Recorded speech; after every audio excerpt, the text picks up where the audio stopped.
A arqueologia digital revela a verdadeira origem de Machu Picchu. É como tentar construir Manhattan no meio das montanhas rochosas. Não faz sentido. A ciência molecular decifra um apocalipse neolítico. É um dos sítios mais significativos da história da humanidade. O que aconteceu com o povoado que foi apagado num piscar de olhos? Um laser de alta tecnologia rastreia os donos de um tesouro de milhões de dólares. É um tesouro enterrado da vida real. É como encontrar a tumba de Tutankhamon na ilha. Quer dizer, é algo muito importante. Em um laboratório de tecnologia digital avançada, os profissionais descobrem pistas invisíveis a olho nu.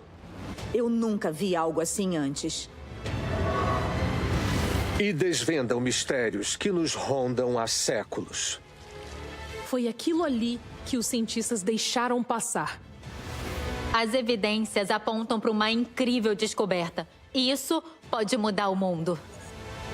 A tecnologia digital avançada desvenda os casos mais difíceis.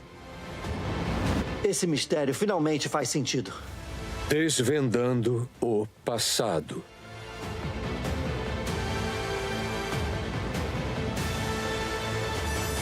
Desvendando o passado.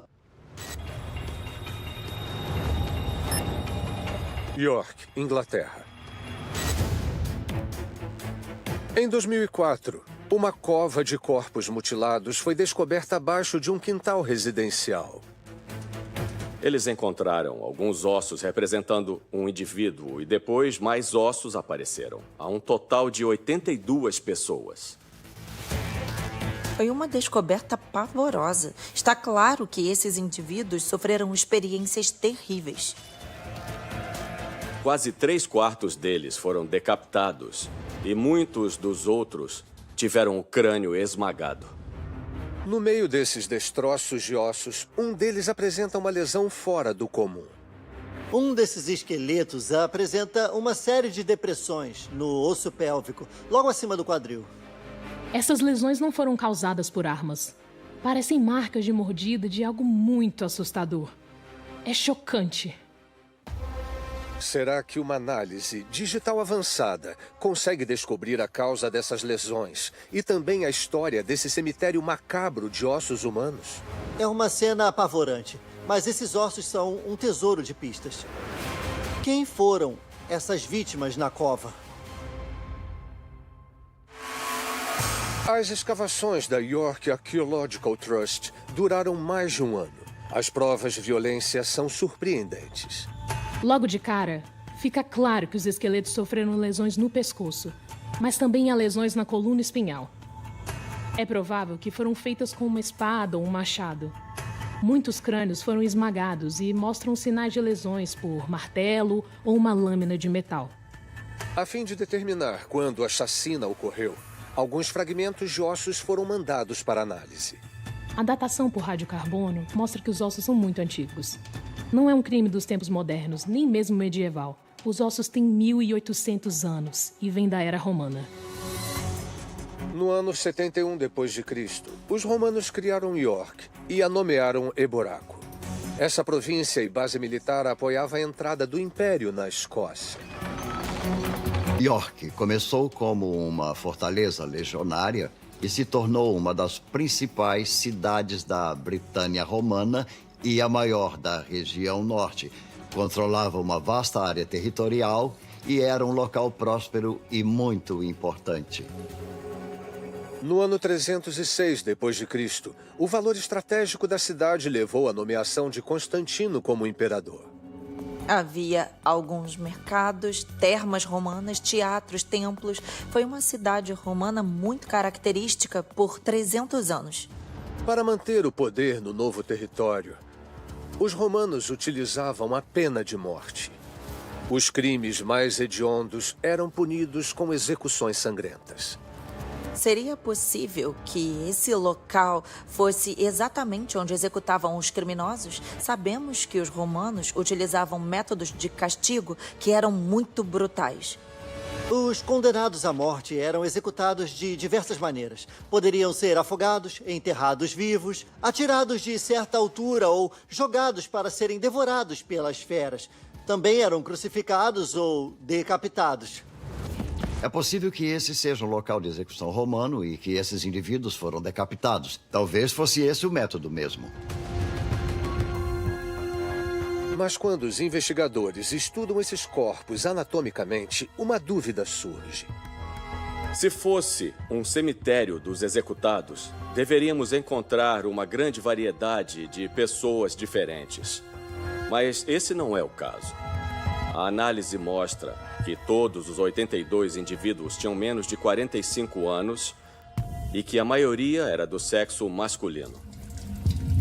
O mais curioso é que parecem pertencer a uma força de elite. Eles são maiores do que a população comum, o que significa que tinham boa alimentação. Do contrário, não teriam essa estatura. Os anexos musculares indicam que eram homens grandes e musculosos, mas o desenvolvimento é mais visível de um lado. Quer dizer que eles treinavam com armas pesadas desde muito jovens. É possível que esse seja um cemitério de soldados romanos. York foi o lar de 2 legiões, as maiores unidades militares do exército romano. Uma delas foi a 6ª Legião Victrix, que ajudou a salvar Cleópatra durante o cerco de Alexandria. Nesse período, os romanos buscavam constantemente expandir seus territórios e forçavam os limites do império para dentro da Escócia. Isso colocou o exército romano em um curso de colisão com as tribos ferozes da Caledônia. Calcula-se que em torno de 50 mil romanos foram vítimas da guerra brutal no norte. Era de se esperar que o cemitério ou os restos mortais dos soldados mortos nessas batalhas acirradas fossem encontrados. É possível que esse local seja o local de seu descanso final. Mas, assim que as análises das lesões se aprofundam, uma série de feridas perfurantes na pelve os faz refletir. É diferente de tudo já encontrado em um campo de batalha. A pelve é transformada em um modelo virtual. O laboratório forense digital permite que o biomédico Greg Zuget tenha acesso a uma análise aprofundada. Bom, estamos diante do que parecem ser marcas de mordidas de uma criatura muito grande e perigosa. A prova é que essas marcas refletem uma fileira de incisivos. O fato de ter penetrado tanto a carne quanto os ossos indica que a grande força só pode ter vindo de um animal muito poderoso. Isso é um gigantesco mistério. Que criatura é essa? Não existia nada na Britânia que se encaixe aqui. Ok. O que mais podemos aprender com essa pelve? Temos algumas feridas circulares aqui, que parecem ser um conjunto de caninos que acabaram se apertando contra o quadril. Se medirmos o diâmetro, é pouco mais de meio centímetro. Se isso veio de dentes caninos, então são de um superpredador, algo como um felino enorme. Vamos verificar a mandíbula de um leão comum. O legal da tecnologia digital é que podemos juntá-la com a pelve. Olha só, os incisivos se alinham. E os caninos se encaixam muito bem. Mas tem uma coisa. Os leões estavam extintos da Britânia há mais de 12 mil anos, milênios antes desse cara nascer. Não faz sentido algum. Um cemitério romano encontrado na histórica York, na Inglaterra, deixa os especialistas confusos. Entre as diversas lesões encontradas nos esqueletos, há uma marca de mordida, provavelmente de um felino predador.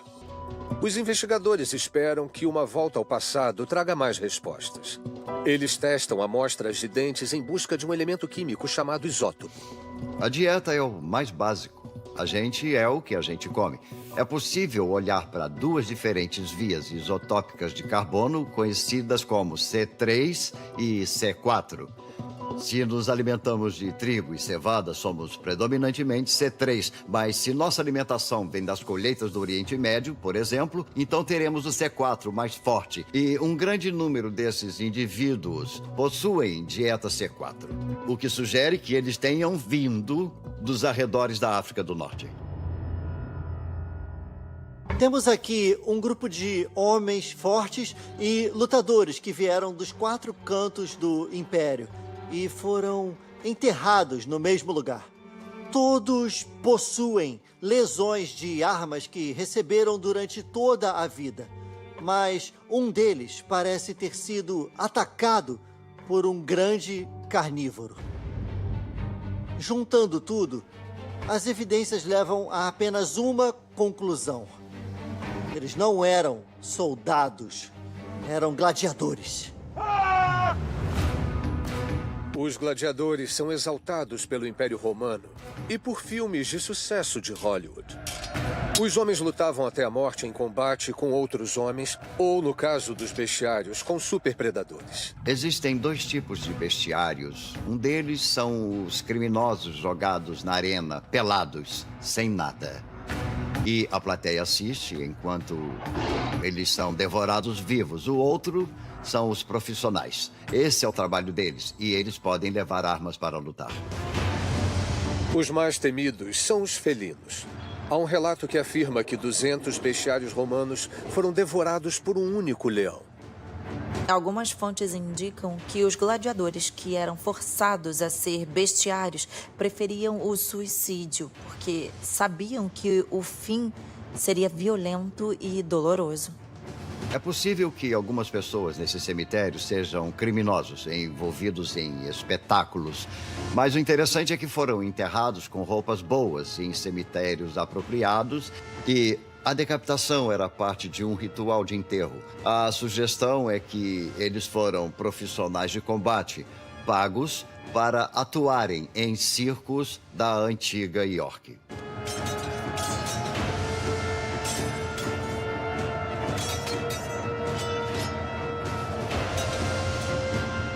Todos sabemos que as batalhas de gladiadores eram um grande sucesso de público e que os líderes romanos usavam isso como ferramenta de poder político, como influenciar a opinião pública ou, em alguns casos, mostrar abertamente seu poder.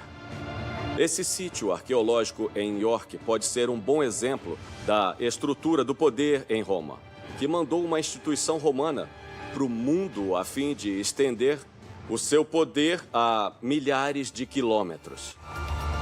A ciência e a tecnologia digital conseguiram juntar as peças do caso dos guerreiros enterrados em um quintal. Mas ainda há um mistério que intriga os especialistas até hoje. O que mais me intriga, sendo um arqueólogo, é saber onde ficava o anfiteatro onde o show aconteceu, porque até hoje ainda não o encontramos em York.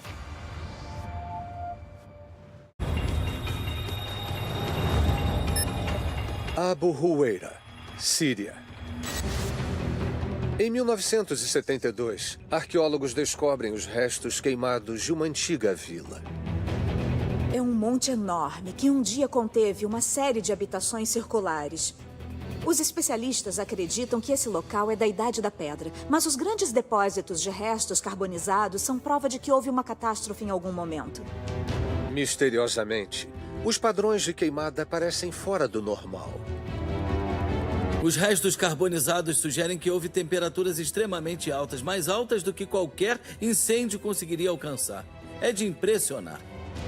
Agora, uma nova investigação científica procura completar esse quebra-cabeça de meio século, revelando um evento que abalou o local e mudou o curso da civilização.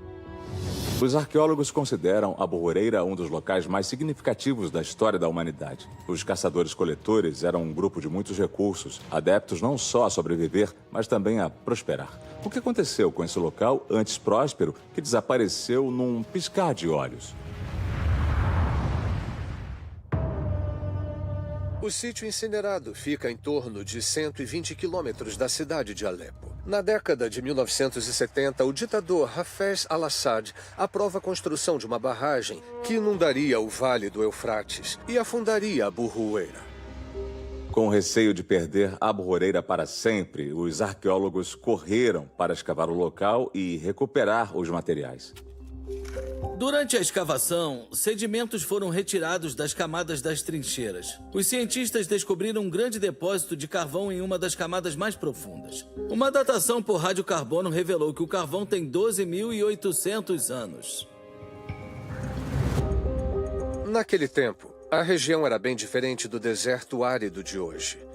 Os humanos da Idade da Pedra viviam em uma terra abundante. Dizem que a civilização se desenvolveu independentemente em 6 diferentes localidades do planeta. 2 delas ficam no Oriente Médio, uma em uma região chamada Crescente Fértil. Em seu coração encontra-se Abu Huraira. Esse local seria ideal para um grupo de caçadores-coletores naquela época. O rio Eufrates, que fica perto, teria oferecido muitos peixes e gazelas que migravam, fornecendo um suprimento constante de carne fresca. Mas a questão essencial sobre o que destruiu Abu Huraira deixou os investigadores da década de 70 curiosos. Agora, 50 anos depois, um novo grupo aceita o desafio e faz uma descoberta surpreendente. Para você ter uma ideia, essa temperatura teria transformado um carro numa poça de metal derretido em 1 minuto. Na Síria dos anos 70, os investigadores que buscavam respostas sobre Abu Huraira chegaram a um beco sem saída. Os restos carbonizados desafiavam qualquer explicação racional. Agora, um novo grupo está em busca de respostas. Esperamos que ao estudar novamente as camadas de sedimento, a gente encontre pistas do que causou o desaparecimento súbito de Abu Huraira. Nas amostras de carvão, os cientistas encontraram pequenos fragmentos de vidro derretido. O vidro só derrete em altas temperaturas, muito mais altas do que qualquer incêndio alcançaria. Isso descarta a ideia de que um incêndio foi a razão. Os cientistas analisam a composição do vidro derretido usando um teste de espectroscopia de raio-x por dispersão em energia. Essa tecnologia moderna permite que os cientistas utilizem um feixe de elétrons para medir os raios-x emitidos. Esse processo revela o elemento presente na amostra. Os resultados mostram que o vidro derretido contém quartzo, zircão e cromita. Todos só podem ser derretidos a uma temperatura extremamente alta. Para determinar a temperatura exata, os técnicos acendem o forno do laboratório para queimar as amostras. Foi só quando o forno chegou próximo dos 2.000 graus Celsius que os cientistas viram a formação de vidro derretido similar ao encontrado em Abu Huraira. Para você ter uma ideia, essa temperatura teria transformado um carro numa poça de metal derretido em 1 minuto. Em comparação, a lava de um vulcão alcança apenas 1.200 graus. Para gerar a quantidade de calor necessária para criar esse vidro derretido, precisaria da força de uma explosão nuclear.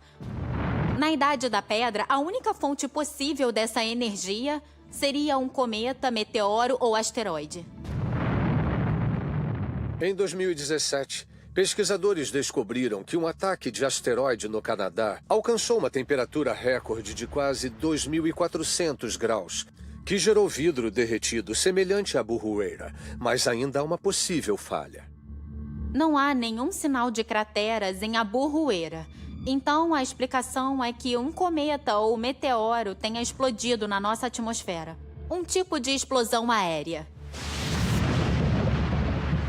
Quando um cometa entra na atmosfera terrestre, o aumento da pressão e da temperatura faz com que ele se quebre em pedaços.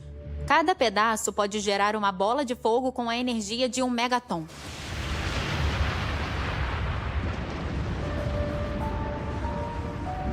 Os cientistas mudaram o foco da pesquisa para encontrar evidências irrefutáveis dessa explosão.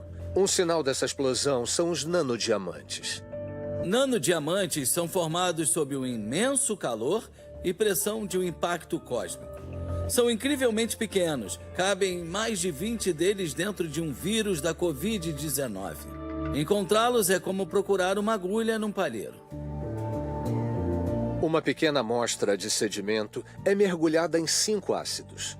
Somente os nanodiamantes conseguem suportar esse coquetel corrosivo. Esse é um método de queimar o palheiro de forma que só sobre a agulha. Então, um microscópio eletrônico de alta potência confirma a presença de nanodiamantes, provando que em torno do ano 11.000 a.C., Abu Huraira foi incinerada instantaneamente por uma dessas explosões. As evidências mostram que esses caçadores-coletores estavam muito felizes com esse ambiente. Eles usavam ferramentas de pedra para desossar e esfolar os animais. Até que, de repente, esses caçadores-coletores viram um flash fortíssimo e foram pulverizados na hora, com tudo ao seu redor. A Abuhueira foi vítima de uma catástrofe paleolítica conhecida como o impacto de Younger Dryas. Pedaços enormes de um cometa de 3 quilômetros de diâmetro queimaram desde o Oriente Médio até as Américas. O alcance do impacto do Younger Dryas é incompreensível. O incêndio deve ter queimado até 10% de toda a área florestal do planeta. O impacto levanta muita poeira e cinzas para a atmosfera, o que deixa o clima mais frio e seco, principalmente no hemisfério norte. Incrivelmente, algumas pessoas sobreviveram ao apocalipse. Mas a mudança no clima transformou o Jardim do Éden em um cerrado seco. Suas habilidades extraordinárias de se adaptar teriam implicações de longo alcance. Surpreendentemente, restos de cevada e centeio foram encontrados sobre a camada de destruição. Foram encontradas também pedras que eram usadas como ferramenta para moer os grãos. Isso sugere que os habitantes de Abuhueira iniciaram os primeiros métodos de cultivo a fim de substituir as plantas que não encontravam mais na natureza selvagem. O que vemos é uma das mais profundas alterações do curso da humanidade. A mudança para o sistema de cultivo foi um grande salto que mudou a forma como a sociedade era organizada nesse passado distante. Foi a peça que montou a civilização do modo como a conhecemos hoje.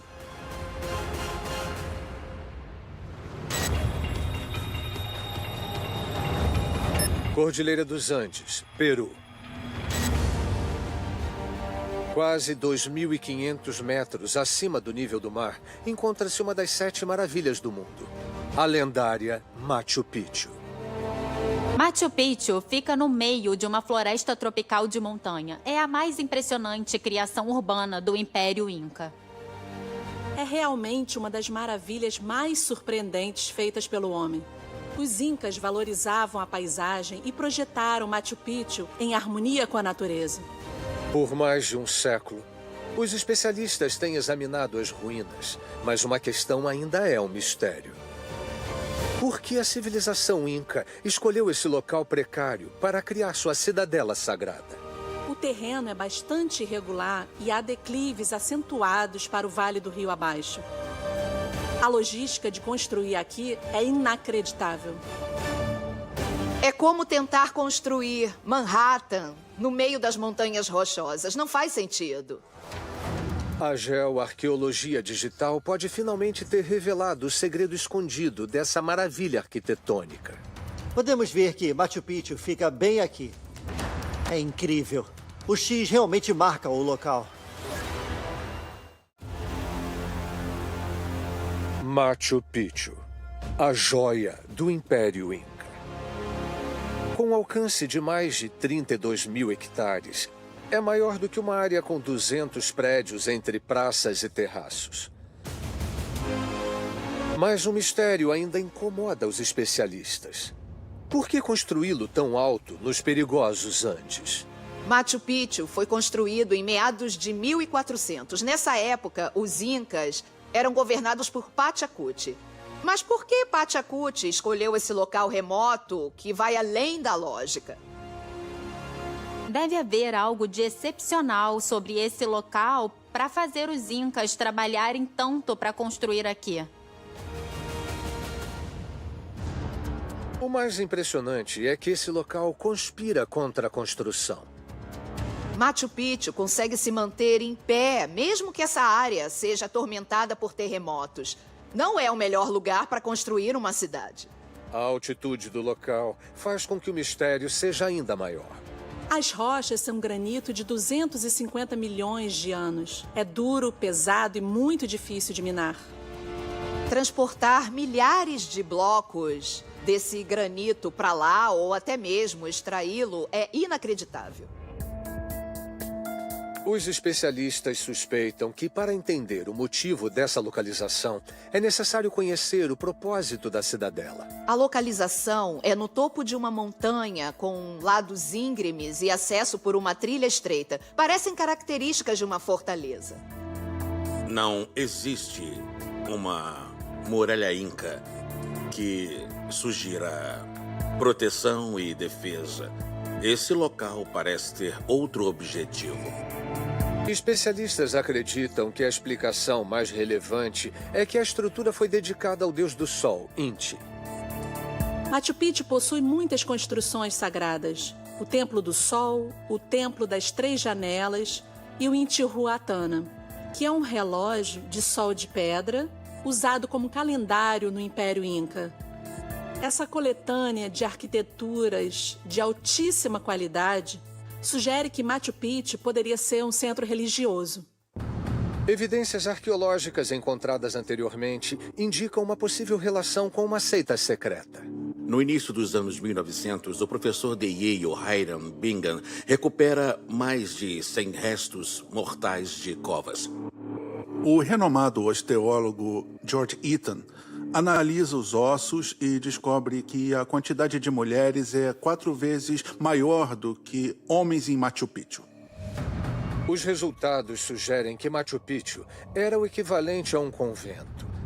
Mas a ciência moderna duvida da descoberta de Eaton. As novas análises sugerem que a proporção de homens para mulheres é quase a mesma. Eaton pode ter interpretado errado, acreditando que os ossos pequenos dos incas fossem femininos. A ideia de convento foi descartada e a investigação continua.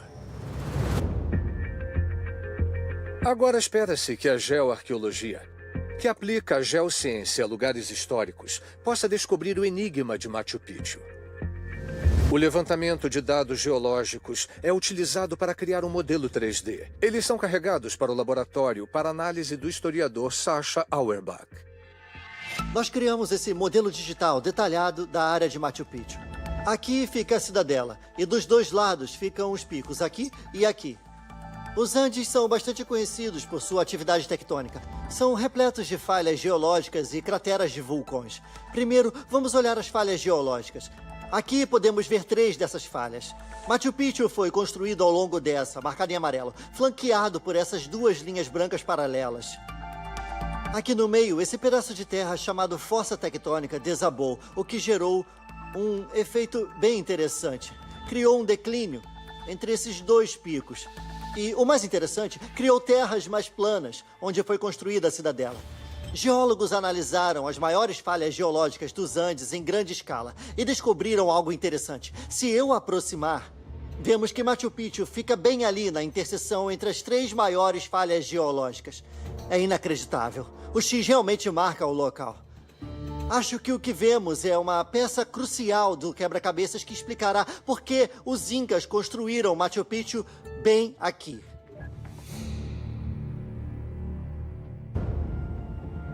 Esse posicionamento não é mera coincidência. Outras pesquisas revelaram que os incas eram muito experientes a ponto de abraçar essa encruzilhada tectônica. Os incas admiravam muito a paisagem. Nos pontos onde as falhas geológicas se encontram, as pedras são mais quebradas, criando formas irregulares como triângulos, hexágonos e romboédricos. Essas são exatamente as pedras que os incas usaram para construir Machu Picchu. É incrível como os incas receberam de mão beijada essas pedras extraídas de forma natural. As pedras se quebram naturalmente ao longo das falhas. São facilmente extraídas nessa linha. E o granito possui uma alta estrutura cristalina, o que favorece a escultura. Isso permitiu que os incas criassem estruturas complexas, utilizando blocos de mais de 50 toneladas. As paredes da cidadela são uma obra de arte. As pedras se encaixam com tanta precisão que não cabe nenhum cartão de crédito entre elas. E olha que os incas não usavam argamassa. Os incas prepararam as pedras para se encaixar perfeitamente. Tem uma pedra que possui 30 ângulos precisos. Essa construção em pedra solta é o centro da incrível longevidade de Machu Picchu. Eles construíram as paredes com bases grossas para darem firmeza e não há espaço entre as pedras. Então, quando há tremores de terra, as pedras dançam e voltam à mesma posição. É uma construção de mestre que a torna à prova de terremotos. Um estudo detalhado das falhas geológicas mostra que os incas adaptaram a cidade e seu estilo de vida ao tectonismo. A cidadela é perfeitamente alinhada com as falhas geológicas, assim como os terraços e plantações. As falhas providenciam água, porque a neve que derrete dos picos é canalizada pelas fissuras. Os incas construíram um incrível sistema de canais que distribui água pela cidade inteira. Esses canais vão seguindo o contorno das falhas geológicas. E ainda há mais um benefício em levantar uma cidade em uma zona de terremotos. Essa área de selva sofre com chuvas torrenciais e pequenas inundações, mas as falhas geológicas previnem que Machu Picchu seja arrastada da montanha, pois as rachaduras das pedras conseguem drenar todo o excesso de água.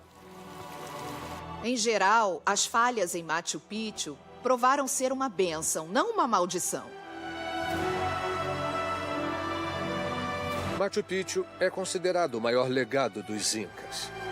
Agora, a consciência mostra como sua engenhosidade consegue aproveitar os recursos naturais.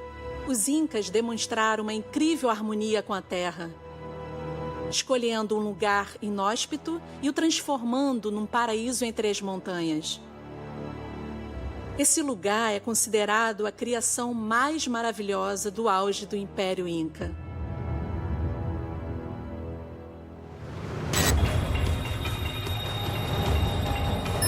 Jersey, Ilhas Britânicas. Em 2012, um detector de metais faz uma descoberta impressionante. Enterrado a apenas 1 metro da superfície, havia um amontoado de moedas verdes que estavam todas fundidas. É uma grande descoberta. O tamanho desse tesouro é extraordinário. Nunca houve uma descoberta nessa escala. É um tesouro enterrado na vida real. Para Jersey, é como encontrar a tumba de Tutankhamon na ilha. Quer dizer, é algo muito importante. Esse é o maior estoque de moedas da Idade do Ferro já encontrado. Vale milhões de dólares hoje. Foi escondido porque valia muito dinheiro. E ainda assim, foi abandonado. É um tesouro incrivelmente valioso, mas quem foi o dono e por que não voltou para buscar? Deve ter uma história muito doida por trás disso. Arqueólogos estão em busca dos donos de um enorme grupo de moedas da Idade do Ferro encontrado na ilha britânica de Jersey. Essa incrível descoberta já tem 30 anos de investigação e começou com uma garotinha. Dizem que a filha de um fazendeiro desenterrou umas moedas antigas e deu para o seu pai. Sem saber de nada, ela usou as moedas para comprar revistas e os moradores começaram a desconfiar que as moedas vinham de um tesouro enterrado na ilha. Esse boato chamou a atenção de 2 coletores. Durante décadas, eles usaram detectores de metais naquela região, até que em 2012 encontraram um grande prêmio. As moedas foram encontradas em um bloco e estavam tão compactadas que era impossível retirá-las de lá. A solução foi retirar o bloco inteiro e levar para o laboratório. E isso deu muito trabalho. O bloco de moedas enterrado pesa mais de 1 tonelada. O fato de estar enterrado por séculos dificulta a identificação do proprietário. O cobre fica corroído com a exposição ao oxigênio e moléculas de água encontradas na Terra. O resultado é que essas moedas se fundem e criam uma camada verde que tampa o design dessas moedas. Leva 3 anos para soltar aproximadamente 70 mil moedas. A localização de cada uma delas é registrada por laser e um scanner captura os detalhes da superfície. O laser é tão preciso que captura os mínimos detalhes das moedas, como um cavalo e a cabeça de um homem.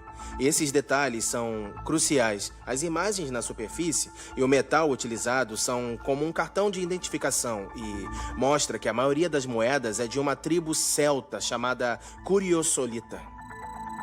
Uma análise metalúrgica identifica que as moedas são feitas de uma fusão de cobre e prata, semelhante às cunhagens do povo Curiosolita.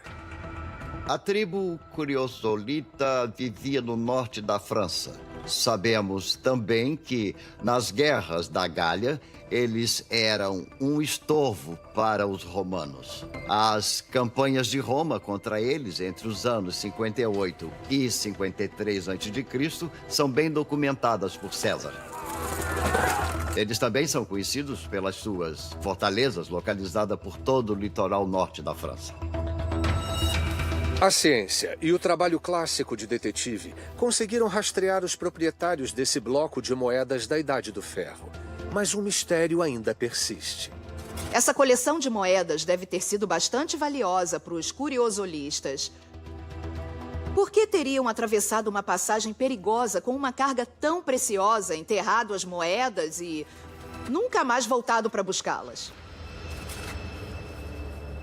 O mais impressionante é que os curiosolitas também pararam de reverenciar os símbolos de poder e riqueza da Idade do Ferro. Dentro da pilha de moedas, há preciosos anéis de pescoço feitos de ouro, chamados torques. Os torques eram usados pela alta sociedade do povo celta.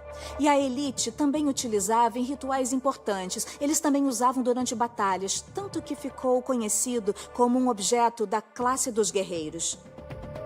Os torques são itens de alto prestígio. Isso nos faz questionar o que estava acontecendo. É uma questão que ainda confunde os especialistas do mundo todo. Não existe um acordo sobre a razão dos curiosolitas abandonarem esse tesouro enterrado. E a descoberta de outras moedas da Idade do Ferro em Jersey complica ainda mais a situação. A interpretação mais comum é que eles levaram esse tesouro tribal para Jersey a fim de mantê-lo seguro, longe do alcance do exército de César. Outra explicação seria que as riquezas foram levadas para lá com a intenção de serem recunhadas, já que há evidências de atividades metalúrgicas no local. Mas por que eles nunca buscaram esse tesouro? A situação continua um mistério. Há inúmeras possibilidades, para dizer a verdade. Só podemos esperar que pesquisas futuras ajudem a revelar a verdade algum dia.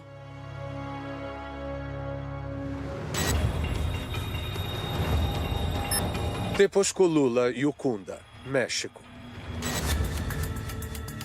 Em 2004, arqueólogos que investigavam o assentamento dos mistecas fazem uma série de descobertas. O mais impressionante sobre Tepozcotlula e Ucunda é que o povo misteca abandonou tudo para sair da cidade. Evidências sinistras sobre a causa da saída são encontradas na praça central da cidade. Eles encontraram uns buracos ovais feitos nos pisos de gesso decorados da praça. E dentro havia restos mortais. É como se tivessem aberto um buraco no chão e enfiado o máximo de cadáveres que coubesse. O mais misterioso nessa história é que esse tipo de enterro não é comum no povo da Mixteca. Os registros mostram que Tepozcotlula e Ucunda foi abandonada em meados do século XVI, na mesma época em que uma praga desconhecida atacava a Mesoamérica. Os moradores locais e os espanhóis nunca tinham visto uma doença assim. Foi como um assassino misterioso. Essa endemia é conhecida por ter matado 80% da população da América Central. Muito mais do que a peste negra, que devastou a população europeia na Idade Média. Com o passar dos séculos, ninguém conseguiu explicar a causa dessa praga mortal. Agora espera-se que uma análise genômica digital descubra esse segredo. Esse cemitério guarda os corpos de uma das piores epidemias da história da humanidade. A questão é, o que estava matando essas pessoas e se espalhando tão rapidamente pela população local? A cidade abandonada dos mistecas, Tepozcolula-Yucunda, é dita como marco zero de uma misteriosa praga do século XVI. A culpa cai nos invasores espanhóis. Eles chegaram à Mesoamérica em 1519 em uma violenta busca por ouro. A população nativa não tinha chance alguma contra esses conquistadores, não só por causa das armas que usavam, mas também por causa dos germes. O sistema imunológico dos nativos não suportou. Isso levou a um dos mais terríveis ataques unilaterais da história da humanidade. A varíola, o sarampo, a gripe e a malária dizimaram os nativos mesoamericanos. Mas um assassino invisível ainda desafia a explicação. Os moradores chamavam a doença de Cocolistli, a grande peste. E os sintomas, eles eram de muita dor abdominal, febre e sangramento nos olhos e boca. A morte chegava em poucos dias. Um padre espanhol declara que enterrou mais de 10.000 pessoas em um único ano. Para ter uma ideia, havia muitos padres espanhóis naquela região. Seria algo que veio da Europa, trazido pelos espanhóis, ou um tipo de vírus ainda desconhecido que existia na floresta? Os cientistas acreditam que a vala encontrada em Tepozcolula-Yucunda é uma conexão importante. Eles começam buscando agentes patogênicos nos corpos, usando RCP, reação em cadeia da polimerase. A reação em cadeia da polimerase é uma técnica que permite utilizar uma pequena quantidade de DNA e multiplicar bilhões e bilhões de vezes, para depois examiná-los. Nesse caso, a técnica pode ser usada para identificar agentes patogênicos que possam ter causado essa doença. Mas os esforços dos investigadores foram frustrados. Milhões de moléculas de DNA de fungos, plantas, insetos e animais atrapalharam os resultados. No início, quando começaram a usar essa técnica, o que eles faziam era pegar a bactéria do solo e ampliar essa bactéria. E isso estava complicando as coisas para os cientistas. Eles não conseguiam determinar se os agentes patogênicos estavam ou não ali. Encontrar um agente patogênico antigo no meio de tanta bactéria é como procurar uma agulha no palheiro. O DNA desse agente patogênico será uma parte muito, muito pequena do que resta nesses esqueletos. A fim de alcançar os resultados, o foco dos estudos passou a ser os dentes das vítimas. Os cientistas acreditam que a melhor forma de encontrar o DNA de um agente patogênico é procurar uma polpa dentária, porque o esmalte do dente o protegeria de contaminações externas. Após olhar as amostras de DNA, encontraram milhares de espécies diferentes de bactéria. Encontrar o causador das mortes seria uma possibilidade mínima. Para isso, eles precisam de um processo de triagem em grande escala. Esse método avançado ocorre em 2016 por meio de uma técnica da bioinformática, a Megan Alignment Tool, ou MALT. O mais legal de tudo é que ela revolucionou as pesquisas de DNA antigo. Os cientistas pegam as fitas de DNA já sequenciadas e usam um programa de computador que dirá de onde vem esse DNA, ao compará-lo com a base de dados de sequência de DNA que já eram conhecidos. Basicamente, os resultados são peneirados a fim de encontrar pequenas evidências de agentes patogênicos que antes estavam escondidos de nós. O método examina os dados dessas novas amostras e revela pistas sobre o agente assassino. A sequência descarta os suspeitos de sempre, varíola, sarampo, gripe, mas chega a um suspeito. Em alguns dentes foram encontrados DNA de Salmonella entérica, a causadora da febre entérica. A febre entérica possui sintomas semelhantes aos descritos pela epidemia Cocolistli. Antes da descoberta desses esqueletos, nada se sabia sobre a prevalência desse específico agente patogênico entre os povos do passado. A ciência moderna conseguiu finalmente identificar a bactéria que causou essa epidemia e dizimou a população. Mas ainda há um mistério. Como esse agente mortal chegou até a Mesoamérica do século XVI? Os cientistas estão realizando os mesmos testes em cemitérios que já existiam antes do contato dos europeus e não encontraram evidências da febre entérica. A culpa cai, então, diretamente sobre os colonizadores espanhóis. Os cientistas também buscam provas no lado europeu do oceano. Outra coisa interessante é o estudo paralelo que foi feito em um esqueleto norueguês de 800 anos. E o mesmo agente patogênico foi encontrado. Então isso quer dizer que ele já existia na Europa antes do contato europeu com as Américas. Então é certamente concebível culpar a invasão dos espanhóis naquele território.